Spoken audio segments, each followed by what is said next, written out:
கண் சம்பந்தப்பட்ட பாதிப்புகள் வராமல் இருக்க இந்த செய்முறையை பயன்படுத்துங்க. இன்னைக்கு அதிக பேர் சிறு வயதிலே கண் கண்ணாடி பயன்படுத்த ஆரம்பிச்சிட்டாங்க. தூர பார்வை சரியா தெரியல, கிட்ட பார்வை சரியா தெரியல, கண்ணில் புற வருது அப்படின்னு சொல்லிட்டு நீங்கள் நிறைய பேர் கண் கண்ணாடி பயன்படுத்த ஆரம்பிச்சிட்டாங்க. நாம் ஆரம்பத்திலே பார்த்தீங்கன்னா கண்ணாடியே பயன்படுத்தக்கூடாது, கண் பார்வை நல்லா கூர்மையாக தெரியணும், நல்லா தெளிவாக தெரியணும் அப்படின்றவங்க இந்த ஒரு காயம் மட்டும் நம்ம சாப்பிட்ற உணவில் ஒரு நாள் விட்டு ஒரு நாள், வாரத்துக்கு 3 நாள் தொடர்ச்சியாக நீங்கள் அது மாதிரி எடுத்துட்டா போதும். கண் பார்வையே உங்களுக்கு நல்லா பளிச்சுன்னு தெரியும். கண் கண்ணாடியே போட வேண்டிய அவசியம் கிடையாது.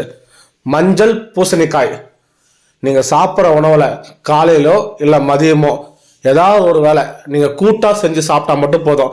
கண் சம்மந்தப்பட்ட பாதிப்புகள் உங்களுக்கு எப்பயுமே வராது. கண் குறைபாடுகள் இருந்தாலுமே உங்களுக்கு படிப்படியாக சரியாயிடும்.